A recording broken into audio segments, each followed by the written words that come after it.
राधे राधे। कैसे हैं आप सब लोग? बढ़िया बढ़िया ही रहना, मस्त स्वस्थ सुखी होंगे, सदा खुश रहना और सदा व्यस्त रहना। तो दिन के 12 बज गए हैं और सुबह का रूटीन वाला सारा काम मेरा हो चुका है कब के। फिर उसके बाद मैं दूध लेने गई, दूध लेके आई हूँ तो दूध रखा है गर्म करने के लिए और पंखा नहीं चला रखा है। तो बाहर से आई हूँ ना, अभी गर्मी लग रही है, पसीना आ रहा है, तो मैंने कहा चलो आज एक छोटा सा वीडियो बना लेती हूँ।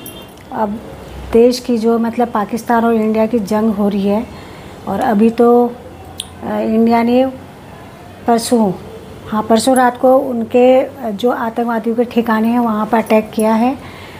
तो जो भी वहाँ पर मरे, जो भी दिखा रहे वीडियोस आप लोग भी देख रहे होंगे, मैं भी देख रही हूँ।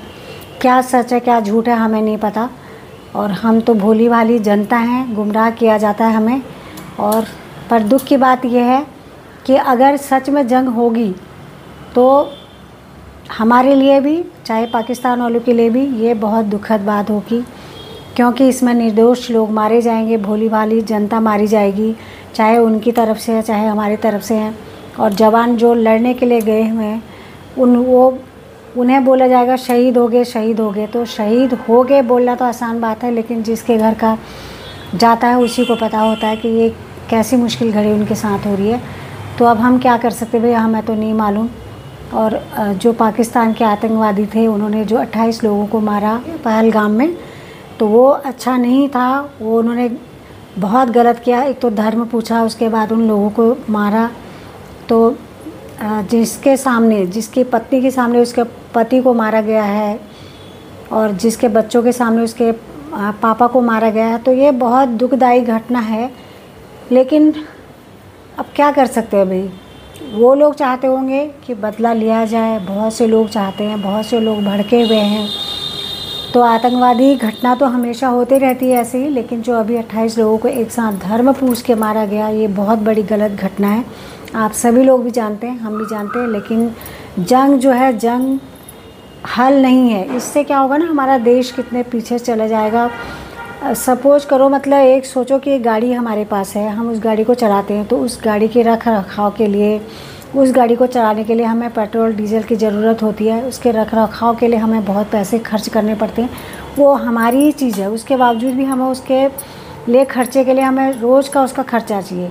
तो वैसे ही है, जंग हम लड़ रहे हैं, चाहे हम मिसाइल का यूज़ करें, हमारे फाइटर जेट जा रहे हैं, हमारे कुछ भी हो रहा है, तो उसमें हमारा देश का खर्चा हो रहा है, आर्थिक स्थिति भी ख़राब हो जाएगी, लोग मरेंगे, बहुत सारी चीज़ें भाई पता नहीं, बहुत सारा नुकसान ही नुकसान होगा। अब अच्छा खासा लोग अपना जो भी कारोबार कर रहे थे, काम कर रहे थे, सुबह जाते हैं शाम को घर पर आते हैं।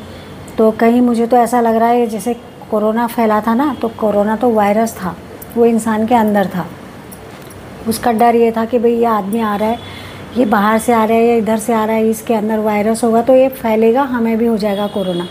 लेकिन ये तो बमबारी है, ये तो जंग है। इस जंग से कितने लोगों का घर सुहा हो जाएगा, क्या क्या होगा कोई पता नहीं। तो भाई मेरी तरफ से तो यह है कि जंग नहीं होनी चाहिए, हल होना चाहिए। पर भाई अब क्या कर सकते हैं, कैसे बोले। जिसके घर का चिराग गया है, जिसका बेटा गया है, जिसका भाई गया है, जिसका पति गया है, जिसके बाप को मारा गया है, उन लोगों को तो दुख हो रहा होगा बहुत, और दुख हमें भी है। जितना दुख उनको है उतना दुख हमें भी है। एक बोल देना आसान बात है, एक जो लोग इस चीज़ को झेल रहे हैं, जिनके साथ ये समस्या हुई है, बहुत बड़ी घटना हुई है, वो लोग भी जानते ही हैं इस चीज़ को। लेकिन मारा मारी करना अच्छी बात नहीं, इसमें पिसेगा मिडिल क्लास फैमिली के, क्योंकि जो अमीर लोग हैं उनके पास वो इतना अंधाधुंध धन रखा हुआ है और उनके पास व्यवस्थाएं भी होती है, तो वो तो अपना ठिकाना ढूंढ लेंगे, अपना जो भी रोजी रोटी उनकी चलेगी। जो गरीबी रेखा से नीचे हैं उनके लिए सरकार दुनिया भर की योजना बना लेगी, उनको फ्री में वैसे भी कब से खिला रही है, फ्री में और फ्री खिला देगी सब कुछ। अब पीस कौन गया, मिडिल क्लास का, वो तो ना घर का रहेगा ना घाट का रहेगा। तो जंग जो है किसी भी चीज़ का हल नहीं है। अब कर रहे हैं भैया, क्या करें। अब जंग देश लड़ रहा है तो उस देश का हर नागरिक उस जंग में शामिल है। तो अब जंग हो रही है तो उस जंग में हम भी शामिल हैं, क्या करें। और दूसरी, आज सुबह से मेरा कम से कम 1.25 घंटे का समय जो है वेस्ट हो गया। किस पे बताती हूँ। सुबह मैं उठी तो एक कुछ है यहाँ पर रखा हुआ, उसको निकाल रही हूँ। तो मैं सुबह उठ के जब बाहर आई ना तो मुझे बहुत बदबू आई, जैसे कचरे की बदबू आती है ना, वैसे ही बदबू आई बाहर वाले कमरे में।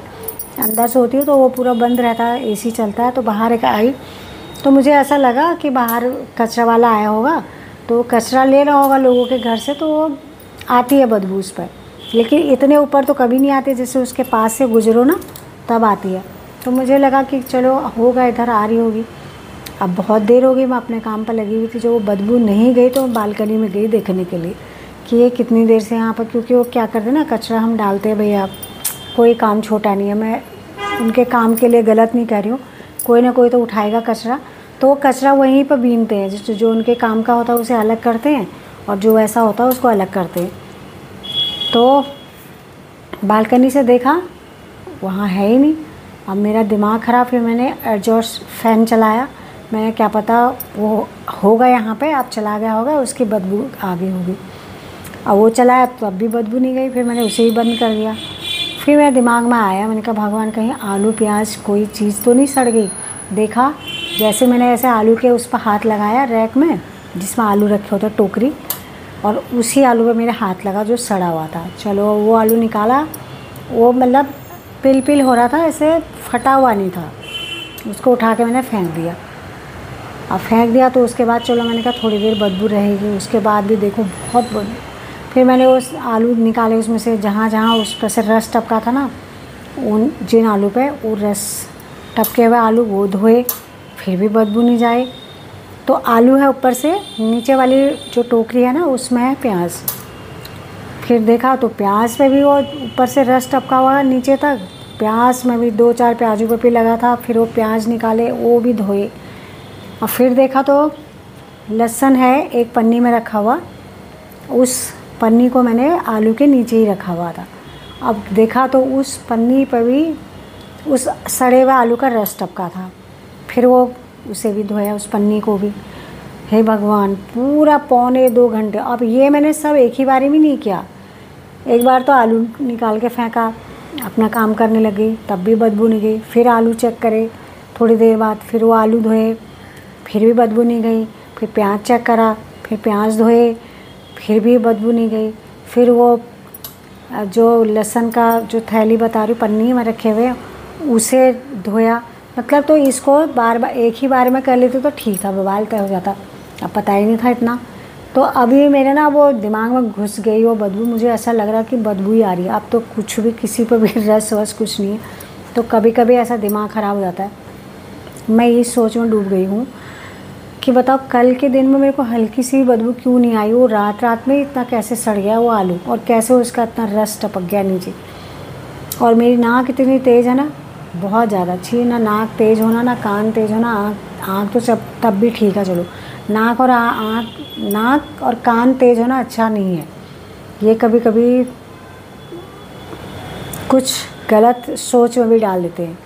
कान ये होता है ना कि सच में सारी बातें ना सुनो तो अच्छा है। अब कान इतने तेज़ है, सुनी जाती है, अब क्या करें। और नाक भी मेरी इतनी तेज़ है, बहुत तेज़ है, बहुत ज़्यादा। बूढ़ी हो गई हूँ और नाक अभी जैसे बचपन में थी ना वो ऐसी की वैसी है, और कान भी वैसी की वैसी है। टच वुड, कहीं भैया कान तो जो भी होगा नाक ख़राब नहीं होनी चाहिए, क्योंकि हम जो भी पाते हैं ना, भोजन पाते हैं, फल वगैरह कुछ भी खाते हैं, तो उसकी खुशबू हमें स्मेल पता होनी चाहिए कि कैसी खुशबू आ रही है। ज़रूरी तो सब कुछ है, नाक आँख कान और जीभ भी स्वस्थ होनी चाहिए, तभी हमें स्वाद का पता चलेगा। तो इस आलू ने आज मेरा इतना दिमाग ख़राब कर दिया है भगवान। और इतनी सच्चों में बताओ, सड़ने के बाद छी, मैं तो वही सोच रही थी, इस आलू को हम खाते हैं और सड़ने के बाद इतनी गंदी बदबू उस पर से, बाप रे, बहुत ही ज़्यादा।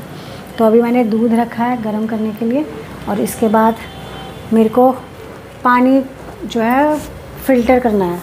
और घड़ा लाई थी भैया, देखो ये है हमारा घड़ा, नया घड़ा, ठीक है। और ये घड़ा बहुत महंगा बैठा मेरे को, और पागल जैसे ने पता नहीं कैसा घड़ा दिया, इससे पानी ठंडा नहीं हो रहा है। तो ये रखा है मैंने दूध गर्म करने के लिए। ये दूध गर्म हो जाएगा ना तो फिर मैं अपना दूसरा काम शुरू करूँगी। नहीं तो कभी कभी क्या होता है, ये दूध गर्म करने रख दूँगी मान लिया और काम पर लग जाऊँगी तो फिर यहाँ हो जाता है गड़बड़। इसलिए मैं सोचूं कि नहीं, पहले एक काम कर लेती हूँ ताकि गड़बड़ ना हो, फिर उसके बाद करूँगी दूसरा काम। तो अब वीडियो को यहीं पर समाप्त कर दूँ। कल आऊँगी दूसरी वीडियो लेके, अगर मन करा तो। मन में आप लोगों को बताती हूँ कि भाई वीडियो को कोई देखता नहीं है, और मेरे पास तो ऐसे ही होता है अपनी राम कहानी बताने का। और अपनी राम कहानी भी यही है, आप आलू सड़ गया, ये हो गया करके। तो वीडियो कौन देखेगा भाई। अब जो आपको अच्छी लगे तो वीडियो देखें, ना लगे तो कोई बात नहीं। तो आप सभी लोगों को मेरा फिर से राधे राधे, जय श्री कृष्णा।